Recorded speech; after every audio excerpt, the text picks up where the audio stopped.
नमस्कार, स्वागत है आपका फोकस हिमाचल के गेस्ट इन न्यूज रूम में। मैं हूं आपके साथ रीत वशिष्ठ। आज हमारे गेस्ट इन न्यूज रूम में है आयुर्वेद के एक ऐसे डिप्टी डायरेक्टर जो खुद कांगड़ा जिला से बिलोंग करते हैं। वो NMPS यानी कि national medicine plant board of India के रीजनल सेंटर जोगिंद्रनगर में डिप्टी डायरेक्टर के पद पर कार्यरत है। तो ज्यादा बात ना करते हुए आइए उनका स्वागत करते हैं। सर, स्वागत है आपका हमारे इस कार्यक्रम में। नमस्कार जी, धन्यवाद। सर, अपने बारे में कुछ बताइए सर प्लीज। मैं अपने बारे में कुछ ज़्यादा तो क्या बताऊँ, इतना बताना चाहूँगा कि हमारा जो सेंटर है जोगिंद्रनगर में क्षेत्रीय सह सुगमता केंद्र है, जिसको कि हम रीजनल कम फैसिलिटेशन सेंटर भी बोलते हैं। और ये यहाँ से नॉर्दर्न रीजन की 7 स्टेटों को यहाँ से हम देखते हैं कि जो भी जड़ी बूटियों के मेडिसिनल प्लांट्स के संदर्भ में जो भी काम हो रहे हैं, आइदर इनकी collection from wild, cultivation, conservation, survey aspect, और जो भी काम कुछ हो रहे हैं जड़ी बूटियों का जो फार्मर उगा रहे हैं, उनका वैल्यू एडिशन कैसे कर रहे हैं, तो ये सारे काम हम यहाँ से देख रहे हैं। हमारे प्रीव्यू में जो राज्य आते हैं वो है हिमाचल, जो हमारा खुद का राज्य है। इसके अलावा हमारे पास उत्तराखंड, उत्तर प्रदेश, हरियाणा, पंजाब, चंडीगढ़ और दिल्ली वाले राज्य भी हैं। तो यहाँ हम सभी फार्मर्स के लिए, जो भी हमारे स्टेक होल्डर्स हैं, उन सभी को मोटिवेट करते हैं कि वो क्या चीज़ को उगाएं ताकि उनकी जो आर्थिकी है वो समृद्ध भी हो सके और उनको कुछ उनको सहायता भी मिले और उनका लाइवलीहुड जनरेशन भी हो सके।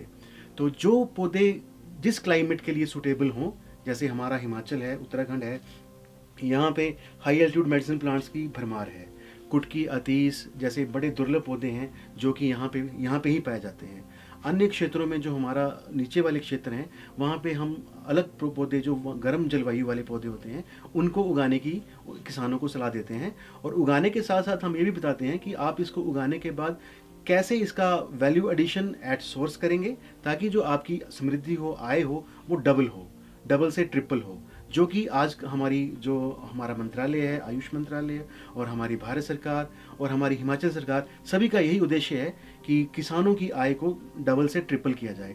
तो उसी कड़ी में हम ये काम कर रहे हैं और किसानों को जड़ी बूटियों के लिए लगाने के लिए, उनकी कंजर्वेशन के लिए, संरक्षण के लिए मोटिवेट करते हैं। इसके अलावा कैसे वो वैल्यू ऐड करें और कैसे अपने प्रोडक्ट की मार्केट करें, इसमें भी सहायता करते हैं। इसमें हमारे जैसे हमारा जो नेशनल मेडिसिन प्लांट बोर्ड है, हमारी एक एंड्रॉयड ऐप भी है जिसको ई-चरक ऐप का नाम दिया गया है। उसमें किसानों को किस कमोडिटी का, किस मेडिसिन प्लांट का कहाँ पे पूरे देश में क्या रेट चल रहा है, वो सारा का सारा पता चलता है। और किसान चाहे तो अपना जो उसमें रजिस्टर करके, उस ऐप में अपने आप को रजिस्टर करके ये बता सकता है कि उसके पास क्या उपलब्ध है, कितनी मात्रा में है।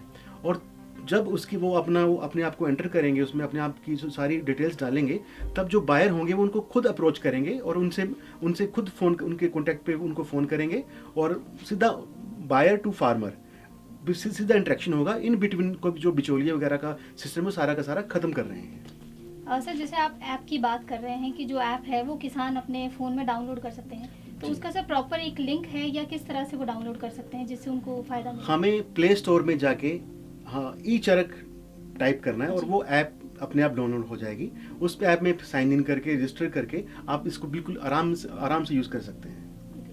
सर, जैसे आपका जोगिंद्रनगर का रिसर्च सेंटर है, वहाँ पर आपके साथ जो स्टाफ है वो फर्दर जो आपके पौधे जितने भी आपने आयुर्वेदिक लगाए हैं, उनके भविष्य के लिए भी कोई कार्य हो रहे हैं जिस पे रिसर्च हुई है अभी तक? रिसर्च हमारे साथ ही में हमारा research institute in Indian system of medicine है, जो कि काफ़ी बड़े क्षेत्र में काम कर रहे हैं। उनके प्रीव्यू में भी जैसे हमारे हिमाचल के सभी जोन्स आते हैं, हाई एल्टीट्यूड भी आता है। हमारा जोगिंद्रनगर वाला जो हर्बल गार्डन है वो सब मिड हिल्स को बिलोंग करता है। हमीरपुर वाला गार्डन है वो गर्म इलाके को बिलोंग करता है। तो इस तरह से उसी जलवायु के आधार पे सभी प्लांट्स का मतलब जोन वाइज उनका वहाँ पे उगाया जाता है और किसानों को उसके लिए लिटरेचर, जो रिसर्च उन्होंने कर रखी है, उसका सारा बताया जाता है। और किसान फ्रिक्वेंटली वहाँ पे विजिट भी करते हैं और ट्रेनिंग प्रोग्राम भी वहाँ पे होते रहते हैं। सर, जैसे औषधीय पौधों की बात करूं तो जिसमें आपके एलोवेरा है या कोई और भी जैसे जड़ी बूटियां रहती हैं, तो इस तरह से आपने कभी कोई प्रदर्शनी लगाई है जिससे लोगों ने अगर खेती करी है तो उसको वो आगे प्रेजेंट कर सकें? इस तरह की कोई प्रदर्शनी गाँव में या कहीं और? ये प्रदर्शनियाँ आमतौर पे हम लगाते ही रहते हैं। हमारी जो स्टेक होल्डर मीट्स होती हैं, हमने यहाँ धर्मशाला में करी, उत्तराखंड में करी, बनारस में जाके भी करी। वहाँ पे हमारे जो भी किसान जुड़े होते हैं, उनके जो प्रोड्यूस होते हैं, हम उन सभी को मौका देते हैं कि वो अपने आप को शोकेस कर सकें और लोग उनसे मोटिवेट होके अपने आप को भी इस क्षेत्र में ले आने के लिए अपने आप मोटिवेट हों। सर एक सवाल और, जैसे अभी सरकार ने एक स्टार्टअप स्कीम चलाई हुई है, उसके तहत सरकार से आपको कितना प्रोत्साहन मिलता है? स्टार्टअप स्कीम में हाँ, सरकार ने, जो हिमाचल सरकार है, उन्होंने हमारा जो सेंटर है RCFC NR1, उसको भी एक सेंटर, इंक्यूबेशन सेंटर के रूप में चुना है। यहाँ पे काफ़ी लोग रजिस्टर भी कर चुके हैं, कुछ लोगों ने अपने प्रोडक्ट बनाए भी हैं और कुछ और लोग और रजिस्टर भी कर रहे हैं।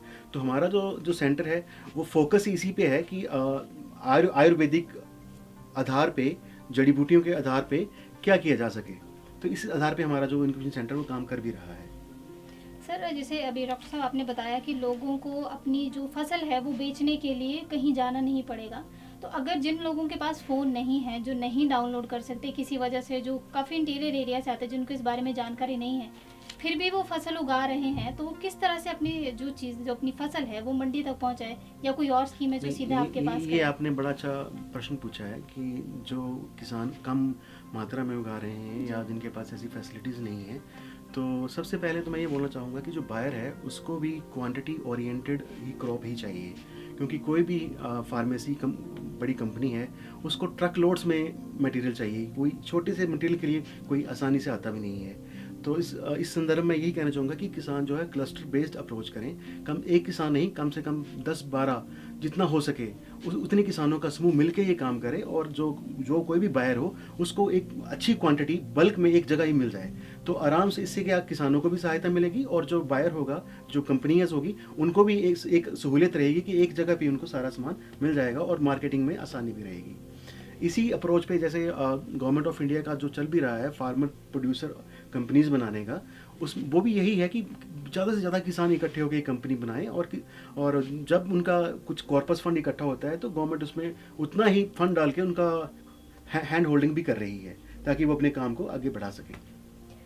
तो आपको एक और खुशी की बात बताना चाहूँगी कि हमारे डॉक्टर सौरभ शर्मा जी जो हैं वो PhD हैं, जिन्होंने स्टीविया में PhD करी है, और खुशी की बात ये भी है कि वो हमारे कांगड़ा के शाहपुर जिला से ही संबंध रखते हैं। तो इनसे स्टीविया के बारे में भी जानते हैं। सर आपने PhD करी है स्टीविया में, तो आप उसके बारे में थोड़ा सा बताएंगे हमें कि ये चीज़ क्या है?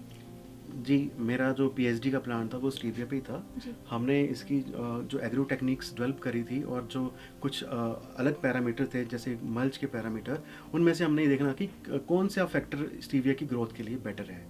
तो ये मेरी PhD का स्टडी का टॉपिक था। तो इसमें हम स्टीविया के बारे में यही बोलना चाहूँगा कि स्टीविया जो इसका बोटेनिकल नेम है वो है स्टीविया रुबिडियाना बर्टोनी। ये बेसिकली एक जो प्लांट है वो इंपोर्ट किया हुआ है। पैराग्वे जो है वो इसका ओरिजिन, जो इसका मतलब नेटिव प्लेस है। इसको वहाँ पे जो लोग हैं उसको काही ही बोलते हैं, काही। इसका मतलब है स्वीट हर्ब। और जब से उन्होंने इसको पहचाना, एज ए स्वीट हर्ब के रूप में पहचाना, तब से लोगों ने इसको as a source of sugar के रूप में इसको यूज़ किया। लेकिन ये आपको बताऊं कि ये चीनी से 300 ज़्यादा गुना मीठा है, बट इसमें कैलोरी नहीं है, 0 कैलोरी है। तो ये डायबिटिक पेशेंट्स के लिए जो उनकी डिज़ायर होती है मीठे की, उसके लिए अगर वो उसको यूज़ करते हैं तो उनकी वो डिज़ायर भी पूरी होती है और उनको 0 कैलोरी भी, मतलब कोई कैलोरी भी नहीं लेनी पड़ती है। तो इसलिए स्टीविया आजकल बहुत ही लाभदायक है, प्रचलन में भी है। अब काफ़ी मार्केट इसके, काफ़ी सारे प्रोडक्ट इसके मार्केट में आ गए हैं और बहुत सारे स्टार्टअप भी स्टीविया के साथ जुड़ के काम कर रहे हैं। जैसे सर आप बता रहे हैं कि स्टीविया मार्केट में उपलब्ध है, तो ये आसानी से मिल जाता है? इसका प्राइस किस तरह से आता है कि नॉर्मल लोग अगर किसी को प्रॉब्लम है तो वो खरीद सकते हैं? खरीद सकते हैं। इसका अगर आप जो पत्ते हैं उनको ड्राई पत्तों के रूप में भी यूज़ कर सकते हैं, और इसका जो केमिकल एक्सट्रैक्ट है वो वाइट पाउडर के रूप में आता है, जो कि आसानी से मिल रहा है। और मार्केट में इसकी टैबलेट्स भी आती हैं, स्टीविया करके ये टैबलेट्स आती हैं, और इसके लिक्विड ड्रॉप्स भी हैं, तो आसानी से मिल रहा है। पालमपुर के कुछ स्टार्टअप्स हैं जिन्होंने IHBT से स्टार्टअप किया है और वो इसकी मार्केट कर रहे हैं। इवन तक कि मुझे पिछले हफ्ते ही फ़ोन आया था उनका कि वो J&K में जो हमारी जो डिस्पेंसरीज होती हैं वहाँ पे उन्होंने अप्रोच कर दिया है और वो हिमाचल को में भी चाह रहे हैं कि हिमाचल के जो आयुर्वेदिक स्वास्थ्य केंद्र हैं वहाँ पे भी ये उपलब्ध हों और सरकार इसके लिए कोई आगे उनको लिए मतलब सहायता करे।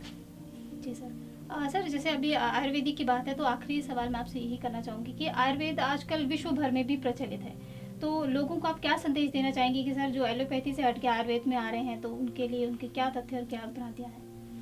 ठीक बोल रहे हैं आप कि लोगों का जो रुझान है वो आयुर्वेदा की तरफ बहुत बढ़ गया है, लेकिन कब बढ़ा है, कैसे बढ़ा है, ये आप भी जानते हैं, हम भी जानते हैं और आम लोग भी जानने लग पड़े हैं कि कोविड के बाद क्या हुआ। कोविड में हर घर में हर किसी ने काढ़ा पिया, अश्वगंधा, हल्दी, आंवला, गिलोय। एक बड़े जो लोग बच्चे भी नहीं जानते थे वो भी जानने लग गए कि अश्वगंधा क्या है, गिलोय क्या है, हल्दी से क्या फ़ायदे हैं।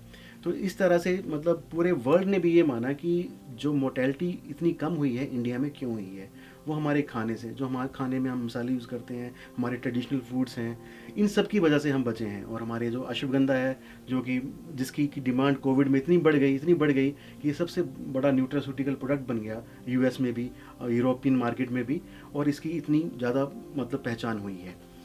और इसी बीच में क्या हुआ कि पूरे विश्व ने माना कि भारत जो है वो विश्व गुरु बनने जा रहा है आयुर्वेदा के क्षेत्र में।